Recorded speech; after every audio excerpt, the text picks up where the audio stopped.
Good evening.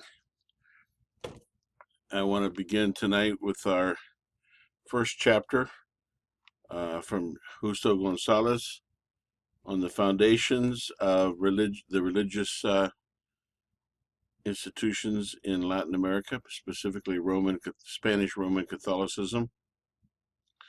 And tonight we're going to try to get through Aztecs, Inca, and Maya. And so in the next video, we'll talk about the Spanish. So let's begin. Beginning with a little bit of context.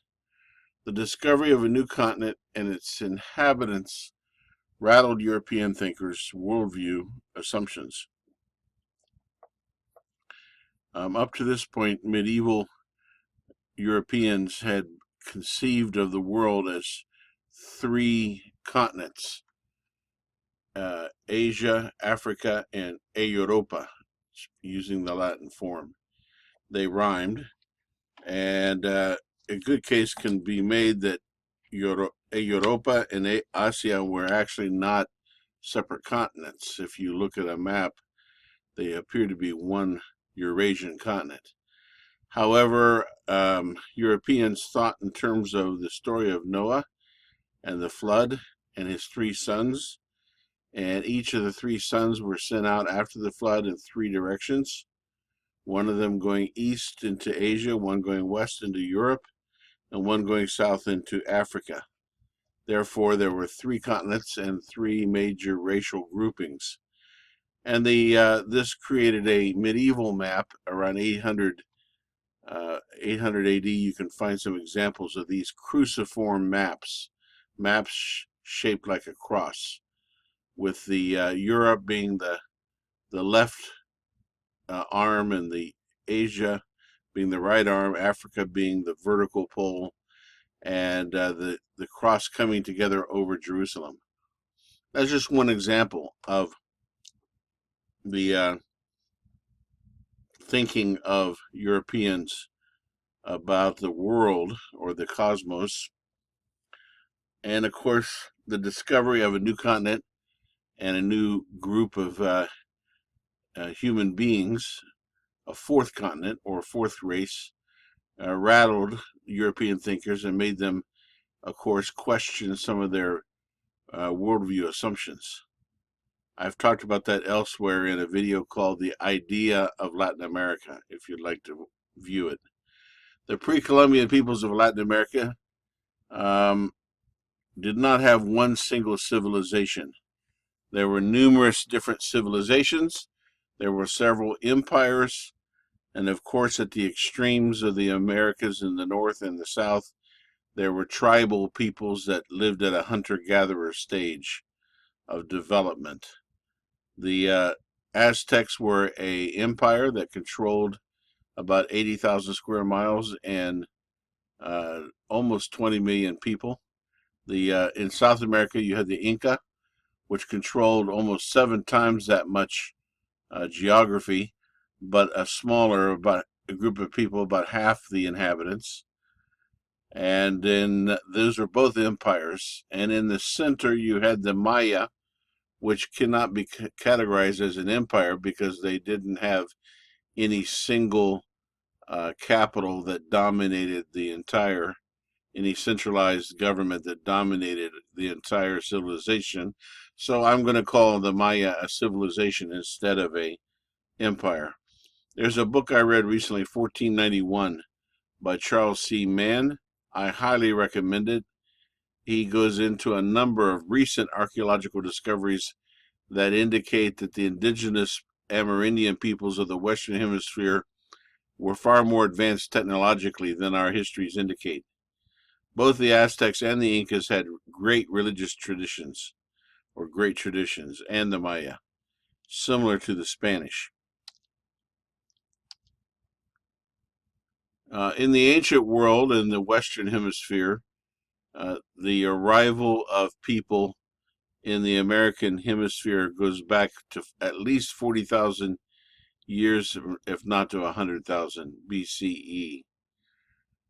So they spread across the Bering Strait, perhaps in some cases across the narrow part of the ocean in in ships. Uh, they spread down through North America, then Central and South America, and around 8,000 BC, similar to their cousins in the Eurasian landmass, they began to develop agriculture. From about 8,000 to 2000 BC, they began to cultivate potatoes, maize. They began to domesticate animals such as llamas, small dogs, guinea pigs, Muscovy ducks. All these were domesticated. Around 2000 BCE, the Mesoamerican religious traditions began to evolve a distinct identity. And one particular group of archaeological remnants is called the Olmec style, which was, some people consider the Olmecs to be the mother culture for Mexico and Central America, and to have formed the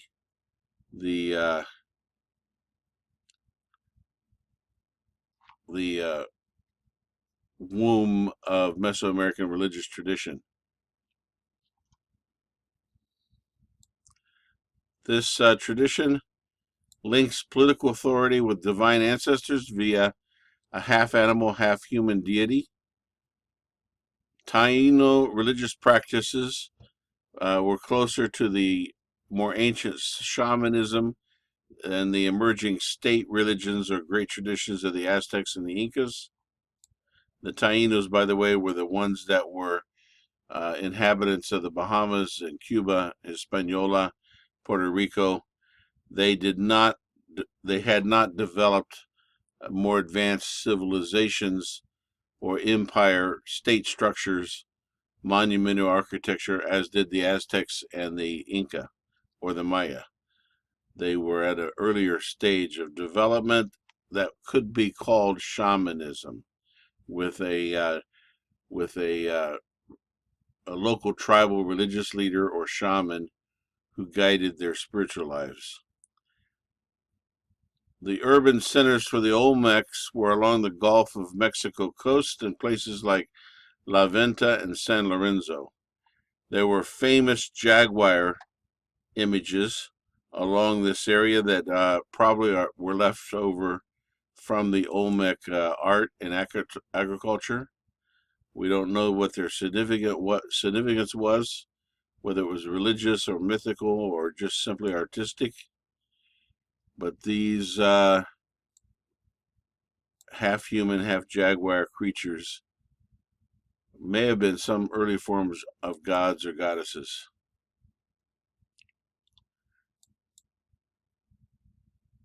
The Maya civilization began to emerge in the classic period of Mesoamerican religion between AD 200 and 900. Also, there were other ethnic groups in the Valley of Mexico during this time. The Palenque was in the Yucatan. It has the Temple of the Cross with a very interesting carving on one of the walls that appears to show a cross, a very ornamental cross or a tree. Many of the early Franciscan missionaries that arrived there wondered how it got there and speculated that one of the apostles had visited or something like that with the message of Christianity. The Mayan rulers embodied the life force of the universe and were called the Machina, the great sun lord, or the Ahu lord. Among the Mayas, a ball court was, like the cities themselves, a model of the sacred cosmos. The ball court represented the underworld with the sunken pavement recessed into the earth. And of course, the attempts to knock the rubber ball through the stone hoop was an attempt to force the sun to set or to rise. And the losing team often suffered some kind of penalty, and in some cases might have been sacrificed. There's an interesting story about a mythical story of the Mayas about two godlike Mayan twins that played the what do they call it? Played the ball court game with the underworld gods. The post-classic period was from 850 AD to 1521. Actually, it lasted up until the time of the arrival of the Spanish. This is the period, if you watch the film Apocalypto by Mel Gibson, his film is set in this period. Even though some of the aspects of the film appear to be the classic period, there was a mixed match of Aztec and Mayan and different time periods in that film, which can be confusing from a historical perspective. The lowland Maya stopped making inscriptions in its calendrical long count system, which was an example of a decline of the civilization and their science. And the lowland cities were abandoned. Human destiny was very important to these cultures during this period. For example, the Aztecs believed that they were given a tonali, or a destiny, in the womb, that they had no sense of individuality, no autonomous will at the core of each person. Each person was directed by their tonali, or their destiny. Behavior, performance, punctiliousness were the primary concerns of the Nawa, rather than will or motivation. Nawa is another name for Aztec, and a third name for Aztec is Mexica, from which we get our name Mexico. Nawa actually was the language. Mexica was the tribe. Teotihuacan reached its peak around 500 AD. Teotihuacan was a ancient city. Some believe it was inhabited by the Toltecs or constructed by them. If you go to Mexico City today and take a short cab ride or a bus out of the city towards Puebla, it's about 30 minutes outside of Mexico City. You can visit the Temple of the Sun and Temple of the Moon, the Way of the Dead. It's being reconstructed, and you can actually visit there. I highly recommend it. It's well worth it. But in 500 AD, Teotihuacan had a population of about 150,000 people and ranked as one of the world's great cities of that time. The Mexica, or the Aztecs, were a violent warlike group that migrated from the northern parts of Mexico to central Mexico. They served as mercenaries for a time for various tribes. By 1325, they began building their own city or their own location in the middle of the lake in the Valley of Mexico. They called it Tenochtitlan. By 1502, Montezuma II was the ruler of the Aztec Empire. There were more than 80,000 square miles controlled by the Aztecs, from the Pacific Ocean to the Gulf of Mexico, and down from modern-day Mexico City to present-day Guatemala. Tenochtitlan had at least 250,000 inhabitants. 250,000. At that time in history, there probably were no other cities in the world that size. I'll have to look into that, but certainly London was nowhere near that, nor was Paris. Here's a picture, an artist's rendering of Tenochtitlan at the time the Spaniards arrived. You notice it's in the middle of a lake, but it's connected to the mainland with causeways. That was for defensive purposes. One of the central values in the Aztec ethos, or moral community, was sacrifice. Perhaps because of their militaristic, warlike background, this influenced their religion and their cosmology. We find in their myths a profound sense of struggle and sacrifice.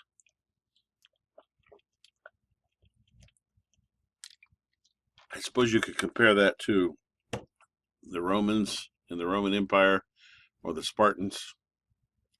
They had a notion of sacred time with different ages. Each age ended cataclysmically. The blood of the gods was required to bring life back to earth. Isn't that interesting? If you compare that with some other religions, it makes an interesting comparison. Quetzalcoatl was the god of wisdom. He was also known as the plumed serpent.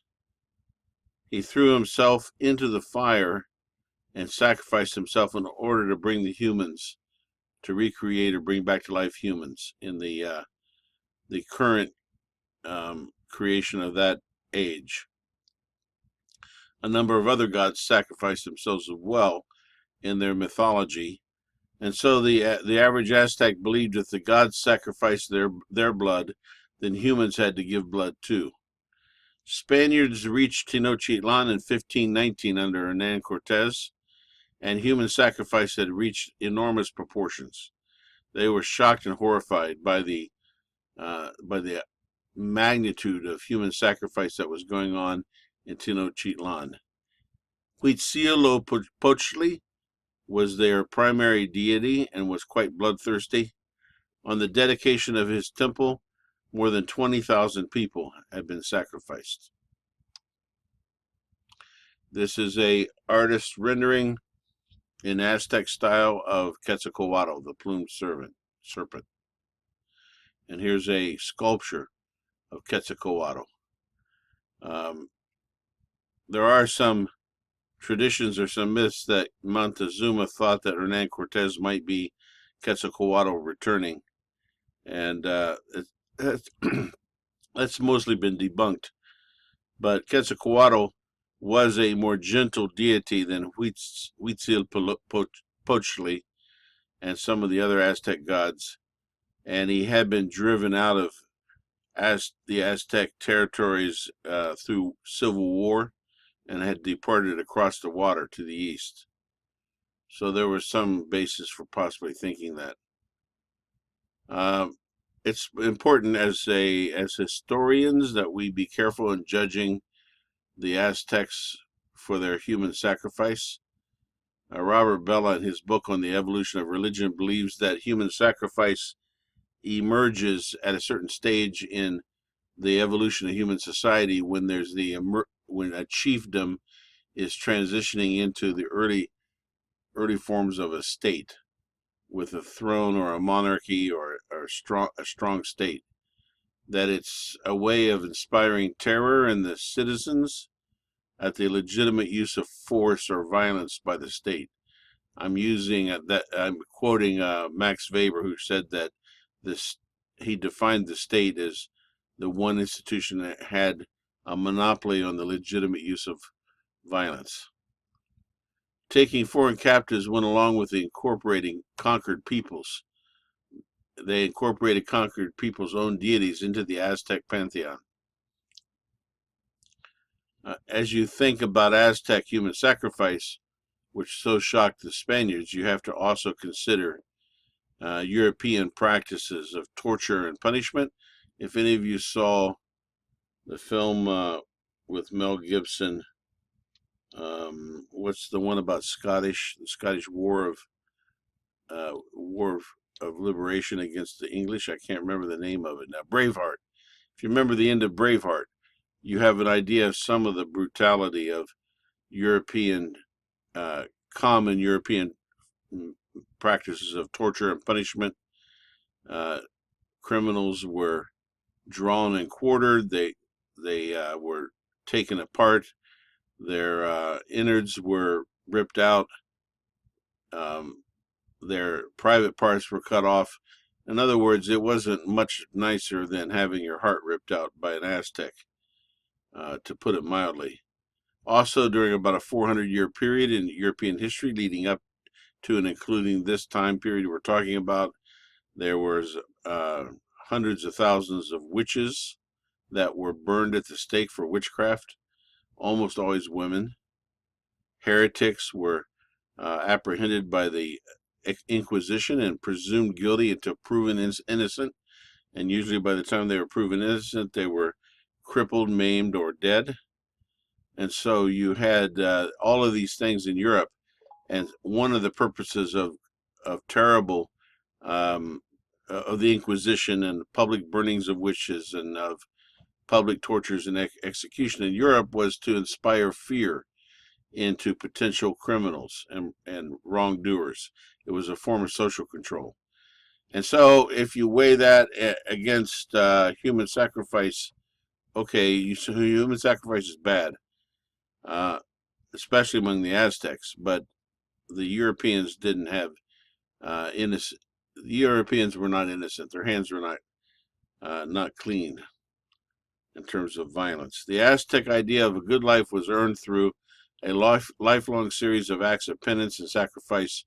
Children were taught the concept of penance, sacrifice, and merit from their earliest years. The Aztecs believed that they were living at the end of the fifth age, and they were waiting for a cataclysm. And they didn't have to wait long in 1519 with the arrival of Hernan Cortez and the Spaniards. Okay, let's go south to South America. Tawantinsuyo. Tawantinsuyo was the name of what we call the Inca Empire. It was the most sophisticated state in pre-Columbian America. Tawantinsuyo meant the four corners of the world. So there's some merit, instead of calling it Latin America, South America, Spanish America, Peru, there's some merit in calling the Incas what they called themselves, which was Tawantinsuyo. It covered an area of more than 770,000 square miles, about 7 times larger than the Aztec Empire, or 8, and it had an extensive network of roads and runners. The Aztecs were master road builders. They built roads that lasted as long and were just as good as the Roman roads in Europe. Tawantinsuyo was much larger than the Aztec Empire geographically. I've already mentioned that. They controlled a larger population. The Aztecs controlled a larger population than the Inca. The Aztecs controlled about 20 million people, and the Incas about 9. The Aztec Empire had no currency, but it operated on trade. It had traveling traders. It was kind of, if you wanted to make rough comparisons with today's market philosophies, it was a free trade empire, somewhat capitalistic. The Incas had a centralized planned economy, and the amazing thing is no one starved. They carried it off quite well. The Aztec religion was far more brutal than the Inca, who were relatively tolerant. The Incas moved entire tribes to new locations in order to control their ethnic identity, culture, and language. But in terms of sacrifices, they only occasionally made a few sacrifices, not nearly as did the Aztec. Here's an example of a storied Aztec road. One of the things when the Spaniards invaded, the Aztecs learned, the Incans learned that if they could entice the Spanish up a hill like this on one of their roads that had steps, that the Spanish horses were not very good at negotiating steps, and they could attack them and remove the advantage of the Spanish being on horseback. Similar to the Spanish, both the Inca and the Aztecs had a great tradition in their religion. A great tradition would include mythology, of course, and a corpus of beliefs, monumental architecture, a professional priesthood, and the priests worked for the state. There was a complete integration of church and state in these cases. Here's another view of a Incan road that has lasted for at least 600 years. Here's a picture of one of their principal gods, Viracocha, who is their creator god. Father Bernabé Cobo, a Jesuit priest, studied Quechua. In 1633, he published his Historia del Nuevo Mundo, in which he describes Viracocha as the creator god. There were 2 distinct creations, similar to the Old Testament, but they were not 2 different versions of the same creation, but 2 different creations. Viracocha disguised himself as an old man in tattered clothing and walked around Peru and was abused by a number of the people, which led him to destroy them and do a second creation. Ilapa, the god of thunder, was the one who brings the rains, and Quilla, goddess of the moon, is a goddess, and then there's Inti, the sun god, which was the principal deity from which the Incas were descended. Here's a rendering of a number of the gods of Inca mythology. It looks like a fairly modern rendering. Huacas are nature and ancestor gods. Huacas are all over Peru. They can be stone altars, old trees. They can be a lot of different things, but they're basically nature gods or nature spirits. And if you walk around Peru, you'll see huacas with flowers and maybe some drink and some food left as a sacrifice for that particular spirit. Sacrifice was very rare and only used for special occasions. The Incan world was structured very much like a social pyramid, with the Sapa Inca, the monarch, at the top. He was the contact with the world of gods. The priests were below him, responsible for rituals. Women also had an important religious role in the major urban centers, or wherever there was a temple to the sun. Women could enter into convents, and the people who believed that everything they had from their children to the harvest belonged to the gods.